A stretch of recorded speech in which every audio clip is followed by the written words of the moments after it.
Everyone, इस video में जो हम outward HSN summary GST 1 file करते वक्त अपलोड करते हैं तो उसमें जो एरर्स आते हैं तो वो क्या क्या एरर्स हैं और उसको हम कैसे रिजॉल्व करेंगे उसके बारे में समझेंगे।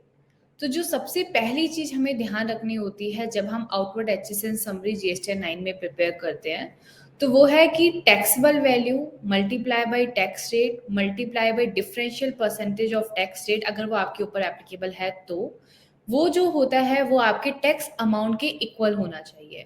तो अगर वो टैक्स अमाउंट के इक्वल नहीं है, टोटल टैक्स अमाउंट के इक्वल नहीं है, तो उस केस में जब जीएसटी पोर्टल पे हम आउटवर्ड एचएसएन समरी अपलोड करते हैं तो वो उसको फेल कर देता है।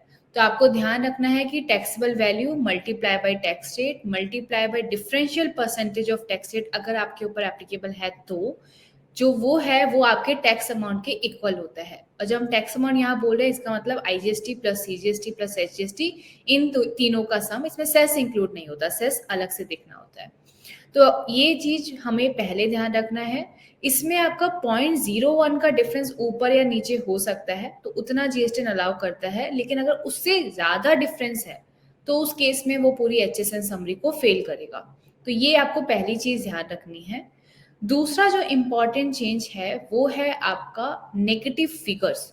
अगर आपकी जो एचएसएन समरी की जो रोज आप बनाते हो, जो एग्रीगेट करके पूरी समरी बनती है, उसमें अगर आपकी नेगेटिव क्वांटिटी हो या नेगेटिव टैक्सेबल वैल्यू हो या नेगेटिव आईजीएसटी सीजीएसटी एचजीएसटी या सेस हो, उस केस में भी वो पूरी एचएसएन समरी को फेल करता है।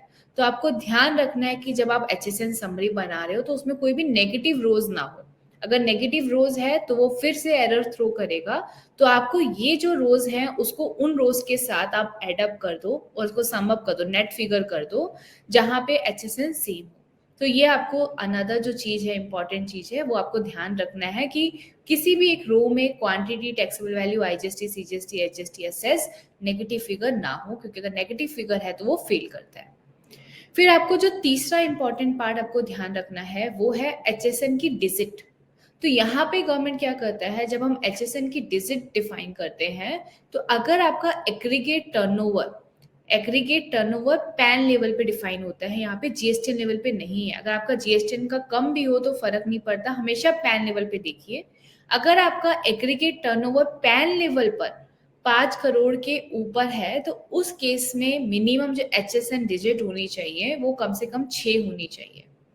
तो 6 या उससे ऊपर अगर आप 4 डिजिट डालते हैं और अगर आपका टर्नओवर 5 करोड़ के ऊपर था पैन लेवल पे तो वो फिर फेल कर देगा। तो और वो दिखाएगा इनवैलिड एचएसएन। तो आपको वो ठीक करना होगा, आपको मेक श्योर करना है कि वो 6 डिजिट है।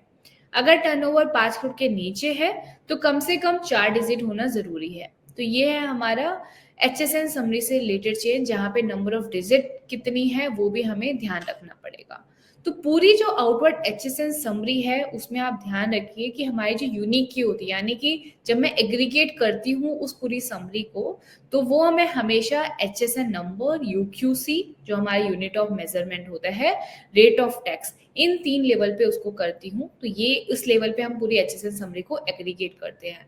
तो जब आप जीएसटी 1 से एचएसएन समरी बना रहे हैं जीएसटी 9 के लिए, तो आपको एक और चीज का ध्यान रखना होगा कि अप्रैल के महीने में, अप्रैल 2021 में, उस टाइम पे हमने कभी भी गवर्नमेंट को रेट ऑफ टैक्स नहीं दिया था। वहां पे रेट ऑफ टैक्स का कॉलम ही नहीं होता था, तो वहां पे आपको रेट ऑफ टैक्स कभी नहीं मिलेगा।